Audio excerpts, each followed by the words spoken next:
آج کا دن اور خطبہ اس لحاظ سے بڑا اہم ہے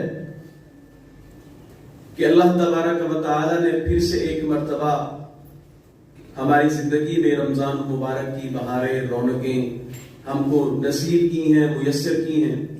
اللہ رب العزت ان گھڑیوں سے، ان ساعات سے، ان لیل و نہار سے، اس قیمتی وقت سے ہمیں کما حقہ مستفید ہونے کی توفیق عطا فرمائے۔ رحمت کائنات علیہ السلام منبر کی پہلی سیڑھی کے اوپر جب قدم رکھا، آپ علیہ السلام بلند آواز پہ کہتے ہیں آمین۔ دوسری سیڑھی کے اوپر قدم رکھا، پھر آپ علیہ السلام فرماتے ہیں آمین۔ تیسری سیڑھی کے اوپر قدم رکھتے ہوئے پھر آپ علیہ السلام نے یہی لفظ ارشاد فرمائے آمین۔ اب یہ بات خلاف معمول تھی، آپ اس سے پہلے بھی خطبہ ارشاد فرماتے، اس سے پہلے بھی لوگوں کو واعظ، درس، نصیحت، لوگوں کو خیر کی بات بتاتے، لیکن کبھی ایسا نہیں ہوا کہ آپ منبر پر چڑھتے ہوئے ہر سٹیپ کے اوپر کھڑے ہوتے ہوں، رکتے ہوں اور آپ آمین کے الفاظ بلند آواز سے اس جملے کو، دعائیہ کلمہ کو کہتے ہوں۔ کبھی ایسا نہیں ہوا تھا۔ صحابہ کرام رضوان اللہ تعالی علیہ مجمعین جو خیر کے متلاشی تھے، جو ہم وقت اس کوشش میں ہوتے تھے کہ پتہ چلے نبی اکرم صلی اللہ علیہ وسلم نے یہ فلاں بات ارشاد فرمائی ہے، اس کا مقصد کیا ہے، فلاں نیکی جو ہے اس کے بارے میں ہمیں پتہ چل جائے، علم ہو جائے۔ ہر خیر اور ہر نیکی کی تلاش میں وہ صحابہ کرام رضوان اللہ تعالی علیہ مجمعین رہتے تھے۔ ان کی تڑپ، تگ و دو، محنت، ان کی جدوجہد اس بات میں تھی کہ آپ علیہ السلام کی زبان مبارک سے نکلنے والی ہر خیر کی بات اس کو ہم سیکھ لیں۔ جب یہ بات آپ علیہ السلام کا یہ عمل صحابہ کرام نے دیکھا رضوان اللہ تعالی علیہ مجمعین، سوال کیا اللہ کے حبیب صلی اللہ علیہ وسلم کبھی ایسا نہیں ہوا کہ آپ منبر کے اوپر چڑھے ہوں تو آپ نے یہ کلمات، یہ دعائیہ جملہ بلند آواز سے فرمایا ہو؟ آج کیا بات تھی؟ نبی اکرم صلی اللہ علیہ وسلم فرماتے ہیں جب میں نے پہلے سٹیپ کے اوپر، پہلی سیڑھی کے اوپر قدم رکھا، فجاءنی جبریل، تو اس وقت میرے پاس جبریل تشریف لائے۔ جبریل علیہ السلام نے آپ علیہ السلام کو پہلے، دوسرے اور تیسرے ہر سٹیپ کے اوپر ایک ایک بات ارشاد فرمائی۔ ان میں سے ایک بات یہ ہے کہ جب میں تیسرے سٹیپ کے اوپر بیٹھا، چڑھا، اپنا قدم رکھا، تو پھر جب میں نے آمین کہا، اس کی حکمت، اس کی وجہ وہ یہ تھی کہ جبریل علیہ السلام نے مجھے فرمایا محمد کریم صلی اللہ علیہ وسلم، آپ کی امت میں سے جو شخص رمضان مبارک کو، اس کی قیمتی گھڑیوں کو پائے، رمضان کے دن اور راتیں اس کو میسر آ جائیں، رمضان کا مہینہ مل جائے، اور اس مہینے کو پا کر جو شخص اس رمضان کے مہینے میں پوری طرح اللہ سے اپنی مغفرت نہیں کروا لیتا، بخشش نہیں کروا لیتا، اس پہ اللہ اور اس کے فرشتوں کی اور میں جبرائیل کی اور آپ صلی اللہ علیہ وسلم محمد کریم کی طرف سے اس کے اوپر پھٹکار، اس کے اوپر اللہ کی لعنت برسے، اور اس بات کی تائید کرتے ہوئے میں نے بلند آواز سے آمین کہا تھا کہ اس کے ساتھ ایسا ہی ہو۔ دو لوگ اسلام قبول کرتے ہیں، رحمت کائنات علیہ السلام کی بارگاہ رسالت میں آئے، دو لوگوں نے اسلام قبول کیا۔ نبی پاک علیہ السلام ان دو لوگوں کو جو مسلمان ہوئے تھے، ان میں سے ایک شخص میدان جہاد کی طرف نکلا، وہ شہادت کے رتبے کے اوپر فائز ہوا، دوسرا شخص جو ہے وہ اپنی عام زندگی کے اندر رہا، اور اس کو 1 سال کے بعد اس کو موت آئی۔ موت بھی طبی موت، شہادت کی موت نہیں، میدان جنگ کے اندر گیا نہیں، عام موت مرا، عام موت دنیا سے رخصت ہوا۔ نبی پاک صلی اللہ علیہ وسلم فرماتے ہیں یہ جو بعد میں 1 سال بعد دنیا سے رخصت ہوا ہے، اللہ رب العزت نے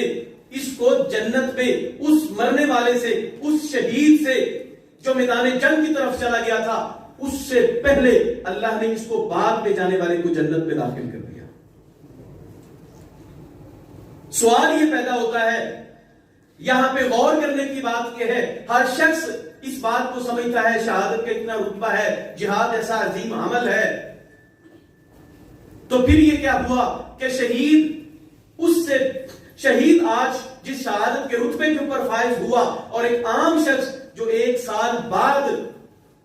دنیا سے رخصت ہوا، وہ شہید کے درجے کے اوپر، وہ شہادت کے درجے کے اوپر وہ فضیلت لے جائے، وہ جنت میں پہلے چلا جائے، یہ کیا بات ہے؟ رحمت کائنات محمد رسول اللہ صلی اللہ علیہ وسلم فرماتے ہیں، صحابہ کرام رضوان اللہ تعالی علیہم اجمعین کو آپ علیہ الصلوۃ والسلام نے فرمایا، الیسا قد مکث ھذا بعدہ سنۃ فادرک رمضان فصامہ۔ نبی اکرم صلی اللہ علیہ وسلم نے فرمایا، کیا تم نے نہیں دیکھا کہ وہ شخص اس شہادت کے رتبے کے اوپر فائز ہونے والے کے بعد یہ دوسرا شخص جو فوت ہوا، یہ پورا 1 سال زندہ رہا، اور 1 سال جو اس نے مدت گزاری، اس مدت کے اندر یہ جو زندہ رہا ہے، اس مدت کے اندر اس کو اللہ نے رمضان کی گھڑیاں میسر کی، رمضان اس کی زندگی میں آیا، اور اس شخص نے اس کے روزے رکھے، رمضان کو پایا، رمضان کی عبادتیں کی، روزہ رکھ کے اس دنیا سے رخصت ہوا۔ نبی اکرم صلی اللہ علیہ وسلم فرماتے ہیں، جس کو اللہ نے رمضان میسر کر دیا، گویا یوں ہے کہ اس نے شہادت کے رتبے کے اوپر فائز ہونے والے شخص سے بھی پہلے یہ بندہ جنت میں چلا گیا۔ آسمان سے رحمتیں اتر رہی ہیں، جہنم کے دروازے بند کر دیے گئے ہیں، شیطان کو چکر دیا گیا ہے، مومنوں مسلمانوں کو کھلی چھٹی دے دی گئی ہے کہ وہ اب آزاد ہو کر آزاد زندگی گزار کے اللہ کی رحمت اور اس کی رضا کو اور اس کی خوشنودی کو تلاش کر لیں، وہ حاصل کر لیں۔ یہ اللہ رب العزت کا انعام ہے مسلمانوں کے اوپر، مومنوں کے اوپر، کہ اس نے صرف رمضان نہیں دیا بلکہ رمضان کو بھیجنے کے ساتھ ساتھ شیطان کو مسلمانوں سے دور کر دیا، جو انسان کو، جس کا اللہ کے ساتھ وعدہ یہ تھا، اللہ کے ساتھ وہ ضد لگا کے اس بات پہ آیا تھا کہ میں تیرے بندوں کو گمراہ کروں گا، تیرے بندوں کو راہ راست سے ہٹاتا رہوں گا، اس شیطان کو اللہ نے اپنے بندوں سے دور کر دیا، اس کا اثر دور کر دیا، کہ اب تم 1 مہینہ اس کے اثر سے، اس کے شر سے محفوظ رہ کے تم اپنی عبادت کو محفوظ اور اپنی عبادت کو خوبصورت طریقے سے ادا کرو۔ سید ابن مسیب رحمت اللہ تعالی علیہ سید التابعین ہیں، آپ سے ایک شخص سوال کرتا ہے، امام صاحب مجھے اس بات کے بارے میں خبر دیجئے، رمضان آیا، اللہ نے ہم سے شیطان کو دور کر دیا، لیکن پھر بات کیا ہے کہ ہمارے دل سے گناہ کی ہرس ختم نہیں ہوتی، وہ دل جو ہے وہ گناہ کو چھوڑنے کے اوپر تیار نہیں۔ اور یہیں پہ رک کر امام عبداللہ ابن مبارک رحمت اللہ تعالی علیہ کا میں ایک قول آپ کے سامنے رکھتا ہوں۔ علامہ طحاوی حنفی نے اپنی کتاب عقیدہ طحاویہ کے اندر اس چیز کو نقل کیا، فَإِنَّ الذُّنُوبَ تُمِيتُ الْقُلُوبَ، گناہ جو ہے دل کی موت کا سبب بنتے ہیں، گناہ دل کو مردہ کر دیتے ہیں، دل سے سوچنے سمجھنے کی بصیرت، قوت، فہم، اس چیز کو ختم کر دیتے ہیں، سلب کر لیتے ہیں۔ گناہوں سے بچو۔ سید التابعین سید ابن مسیب رحمت اللہ تعالی نے اس شخص کو جواب دیا، یہ صحیح بات ہے کہ اللہ نے رمضان کے مہینے میں شیطان کو بند کر دیا ہے، لیکن پھر بھی ہمارا دل وہ گناہ کی ہرس سے، گناہ کی ہوس سے باز نہیں آتا، گناہ کی طرف کھینچا جاتا ہے۔ اس کی وجہ یہ ہے کہ آپ سارا سال جو گناہ کرتے رہتے ہیں، آپ گناہوں کے اندر یوں لتھڑے جاتے ہیں، یوں گناہوں کی دلدل میں اترے جاتے ہیں کہ شیطان کو باندھ دینے کے بعد بھی انسان کا دل اس قدر گناہوں کی لذت میں وہ لت پت ہو چکا ہوتا ہے کہ انسان کا دل ہی اسے گناہوں سے توبہ کرنے کی طرف نہیں آنے دیتا۔ نبی اکرم صلی اللہ علیہ وسلم فرماتے ہیں، رمضان مبارک کی گھڑیوں کے اندر اللہ رب العزت مومنوں کو، مسلمانوں کو اپنے بندوں کے اوپر خاص رحمت کر کے ان کو آگ سے، جہنم سے نجات دے رہا ہوتا ہے۔ اللہ رب العزت ہمیں بھی ایسے اعمال کی توفیق عطا فرمائے کہ ہم جہنم کی آگ سے بچ سکیں۔ رمضان کی یہ برکات ہیں، نبی اکرم صلی اللہ علیہ وسلم فرماتے ہیں، رمضان جیسے شروع ہوتا ہے، اللہ تبارک و تعالی کی طرف سے انسان کے دل کے اوپر وہ ضرب لگتی ہے انسان کے دل کے اوپر، وہ آواز پڑتی ہے، اللہ کی طرف سے آواز لگانے والا آواز لگا رہا ہوتا ہے، یا باغی الخیر اقبل و یا باغی الشر اقصر، اے خیر کے متلاشی، اے اپنے رب کی رضا کو، رب کی خوشنودی کو، رب کی رحمت کو ڈھونڈنے والے، آگے بڑھ اور آگے چل، محنت کر، کوشش کے ذریعے، عبادت کے ذریعے آگے بڑھ کے اپنے رب کی رضا اور اس کی رحمت کو ڈھونڈ لے، اور اے شر کے متلاشی اقصر، سارا سال تو نے گناہوں کے اندر گزارا، گناہوں کے اندر لت پت رہا، اب رمضان کا مہینہ ہے، اب تو رک جا، اس چیز سے باز آ جا۔ اور رمضان کے انعامات کو اگر ہم گننا شروع کر دیں، اس کا ذکر شروع کر دیں، ایک لمبے فہرست بن جائے گی کہ اللہ رب العزت نے رمضان کے ذریعے اپنے بندوں کے اوپر جن جن انعامات کو کیا۔ نبی اکرم صلی اللہ علیہ وسلم فرماتے ہیں لِلصَّائِمِ فَرْحَتَانِ، روزہ رکھنے والا بندہ جو ہے اس کو اللہ دو خوشیاں دیتے ہیں، ایک خوشی وہ سارا دن بھوک پیاس کو برداشت کر کے شام کو جس وقت افطار کے لیے دسترخوان کے اوپر بیٹھتا ہے، وہ اپنی بھوک اور پیاس کو جب کھانے پینے کے ذریعے مٹا لیتا ہے تو اس کو یہ خوشی حاصل ہوتی ہے، آج کا دن میرا روزہ مکمل ہوا۔ اور نبی اکرم صلی اللہ علیہ وسلم فرماتے ہیں یہ تو اس کی دنیاوی خوشی ہے، اللہ اس کو دوسری خوشی دیں گے، اذا فرحا لقی ربہ، جب اپنے رب کے ساتھ یہ ملاقات کرے گا اللہ اس کو اس وقت خوشی دیں گے، اللہ اس کو وہ انعام دیں گے جس کا ہم نے ذکر کیا گزشتہ خطبے میں کہ فرشتوں یہ اس نے میرے بندے نے روزہ میرے لیے رکھا، اس کا اجر میں خود دوں گا، اپنے بندے کی رضا اور اپنے بندے کو مالک خوش کر دے گا۔ خوشی اس بات پہ ہے کہ اللہ رب العزت رمضان روزے کی سفارش کو قبول کر کے اس کو جنت کا دعوت دیتا ہے۔ روزہ دار کے لیے ایک اور انعام نبی اکرم صلی اللہ علیہ وسلم فرماتے ہیں ثلاث دعوات لا ترد، تین دعائیں ایسی ہیں، تین لوگ ایسے ہیں جن کی دعا اللہ رد نہیں کرتے، ان کی دعا کو اللہ رب العزت رد نہیں کرتے، وہ جب دعا کرتے ہیں اللہ رب العزت ان کی دعا کو رد نہیں کرتے۔ ان میں سے ایک شخص ودعوت الصائم، صائم جو ہے روزہ رکھنے والا، اس کا انعام یہ ہے، اس کا شرف اور اس کا فضل یہ ہے، اللہ رب العزت کی بارگاہ میں جب یہ ہاتھ کو اٹھاتا ہے دعا کو کرتا ہے، اللہ اس کے روزے کی برکت کی وجہ سے، اس عمل کی خیر کی وجہ سے اللہ اس کی دعا کو قبول کرتے ہیں، اس کی دعا کو رد نہیں کرتے۔ اور آپ علیہ السلام فرماتے ہیں ان للصائم عند فطرہ لدعوۃ ما ترد،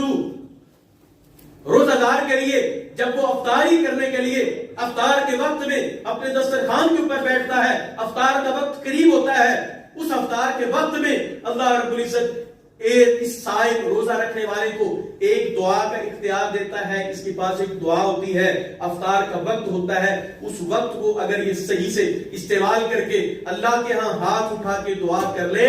تو اللہ اس روزہ دار کی دعا کو رد نہیں کرتا، اس کی دعا کو قبول کر کے اس کے من کی مراد کو اللہ پورا کر دیتے ہیں۔ سارا سال بھانڈ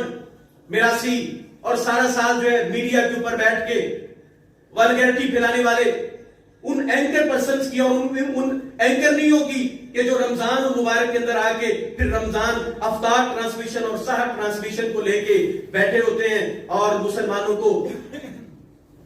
جو سارا سال بے لباسی کے عالم میں گزارنے والے وہ مسلمانوں کو دین سکھا رہے ہوتے ہیں۔ اس چیز سے بچ کے ہمیں دعا کرنی چاہیے اللہ رب العزت ہمارے اعمال کی، ہمارے دین کی، ہماری دنیا کی اور ہماری آخرت ان سب چیزوں کی اصلاح فرمائے۔ ایک اور انعام اللہ کی بارگاہ میں نبی اکرم صلی اللہ علیہ وسلم فرماتے ہیں قیامت کا دن جنت کے لیے لوگوں کو بلایا جا رہا ہے، جنت کے بڑے دروازے ہیں، ایک دروازے کا نام باب الریان ہے، باب الریان کے اندر سے صرف وہ شخص داخل ہوگا جو روزہ دار ہوگا۔ نبی اکرم صلی اللہ علیہ وسلم فرماتے ہیں ان فی الجنت بابا، جنت کے کئی دروازے ہیں اور ان دروازوں میں سے ایک دروازہ یقال لہ الریان، ایک دروازہ ریان ہے، باب الریان، اس کے اندر سے صرف روزہ دار داخل ہوں گے۔ فَإِذَا دَخَلُوهَا اُغْلِقَ فَلَمْ يَدْخُلْ مِنْهُ أَحَدٌ، جب روزہ دار اس سے گزر جائیں گے، روزہ دار اس جنت کے دروازے سے داخل ہو کے جنت کے اندر چلے جائیں گے، اللہ رب العزت پھر اس دروازے کو بند کر دے گا، اس میں سے کوئی اور شخص گزر نہیں سکے گا۔ نبی اکرم صلی اللہ علیہ وسلم کی ابھی میں نے آغاز میں حدیث پیش کی کہ آپ علیہ السلام ممبر پر چڑھے، آپ بلند آواز سے آمین کہتے ہیں، حکمت پوچھی صحابہ نے، اس کی وجہ پوچھی صحابہ نے، تو نبی اکرم صلی اللہ علیہ وسلم فرماتے ہیں میرے پاس جبریل آئے تھے اور آگے جبریل مجھے کہتے ہیں یا رسول اللہ صلی اللہ علیہ وسلم آپ کی امت کا جو شخص رمضان کے وقت کو پائے اور پھر روزہ نہ رکھے، اپنی بخشش نہ کروا لے، اللہ کی پھٹکار ہو اس بندے کے اوپر۔ ایک حدیث اور نبی اکرم صلی اللہ علیہ وسلم فرماتے ہیں، سیدنا ابو امامہ الباہلی رضی اللہ تعالیٰ عنہ اس حدیث کو لے کے آئے، روایت کرتے ہیں نبی اکرم صلی اللہ علیہ وسلم فرماتے ہیں میں ایک رات سویا ہوا ہوں، مجھے آ کے میرے کندھوں سے پکڑ کے دو لوگوں نے اٹھایا اور اٹھا کے مجھے ایک طرف لے گئے، مسلسل سفر کر رہے ہیں، ایک پہاڑی کے اوپر، ایک پہاڑی کے قریب لے جا کے مجھے کھڑا کر دیا، کہتے اس پہاڑی کے اوپر چڑھ جاؤ۔ نبی اکرم فرماتے ہیں صلی اللہ علیہ وسلم اس پہاڑی کے اوپر میں نہیں چڑھ سکتا، وہ کہتے ہیں ہم آپ کے لیے آسانی کو پیدا کر دیں گے، آپ اس کے اوپر چڑھے تو صحیح۔ آپ اس پہاڑی کے اوپر لے جایا گیا، دور پہاڑی کے اوپر لے جا کے آپ علیہ السلام فرماتے ہیں مجھے دکھایا گیا کچھ لوگ الٹے کر کے، ان کے سر نیچے ہیں، ٹانگوں کو اوپر لٹکا کے، ٹانگوں کے بل، سر کے بل ان کو لٹکایا ہوا، لٹکا کے ان کی بانچھوں کو چیرا جا رہا ہے اور کینچیوں کے ساتھ ان کی بانچھوں کو چیر کر کاٹ کے اس سے لہو بہ رہا ہے۔ میں نے سوال کیا یہ لوگ کون ہیں؟ کہتے ہیں یا رسول اللہ صلی اللہ علیہ وسلم یہ آپ کی امت کے وہ لوگ ہیں جو رمضان کے روزے کو نہیں رکھتے۔ رمضان کا روزہ ہوتا ہے مسلمان اللہ کی خوشنودی، اللہ کی رضا اور رحمت کو تلاش کر رہے ہوتے ہیں اور یہ دندناتے پھر رہے ہوتے ہیں اور لوگوں کے سامنے کھا پی رہے ہوتے ہیں۔ رمضان کے وقت کو پایا، ہاں شرعی عذر ہو سکتا ہے، بیمار کے لیے، مسافر کے لیے، حاملہ عورت کے لیے نبی اکرم صلی اللہ علیہ وسلم نے، اللہ رب العزت نے خود سے رخصت دے دی ہے کہ جو روزہ نہیں رکھ سکتا اس کے لیے رخصت موجود ہے، لیکن رخصت کا مطلب یہ نہیں ہے کہ روزہ داروں کے سامنے بندہ بد لحاظی کرے۔ آپ نے اس سزا کو سنا، اس سزا جہاں بھی اس کڑی سزا کا ذکر ہے وہیں پہ ہم نے دسیوں رحمتیں، رمضان کی دسیوں برکتیں ان کو بیان کیا ہے۔ اللہ رب العزت مسافر کی، آپ رمضان مبارک کے اندر سفر بھی کرتے ہیں، روزے کی حالت میں ہوتے ہیں، دوہری خوشی یہ ہے، دوہرا اجر یہ ہے اور دوہری بشارت یہ ہے۔ نبی اکرم صلی اللہ علیہ وسلم فرماتے ہیں مسافر کی دعا بھی رد نہیں ہوتی۔ اگر بندہ مسافر بھی ہو پھر روزہ بھی رکھا ہوا ہو، اس کے اندر دو اوصاف ہیں، دعا کرے تو اللہ اس کی دعا کو کبھی رد نہیں کرتا۔ یہ رمضان کی برکتیں ہیں۔ نبی اکرم صلی اللہ علیہ وسلم فرماتے ہیں اب بات اس طرف ہے کہ ہم نے روزہ رکھنا ہے اور روزے کے اندر روزے کو رکھ کر احتیاط کرنی ہے، اپنے اس عمل کو، بھوک اور پیاس کو جو سارا دن برداشت کی ہے اس کو بچانا بھی ہے۔ اس کے لیے ہم فجر کے اندر ایک سلسلہ شروع کیے ہوئے ہیں، لیکن ایک حدیث نبی اکرم صلی اللہ علیہ وسلم فرماتے ہیں من لم يدع قول الزور والعمل به فليس لله حاجة ان يدع طعامه وشرابه۔ جو بندہ بھوک پیاس برداشت کر کے جھوٹ نہیں چھوڑتا، جھوٹی بات نہیں چھوڑتا، جھوٹی گواہی نہیں چھوڑتا، جھوٹ بولنا نہیں چھوڑتا، اللہ کو کچھ حاجت اور ضرورت نہیں ہے کہ یہ بندہ سارا دن بھوک اور پیاس کی حالت میں گزارے۔ اللہ رب العزت ہمیں رمضان کی جو حقیقی برکات ہیں ان کو نصیب فرمائے۔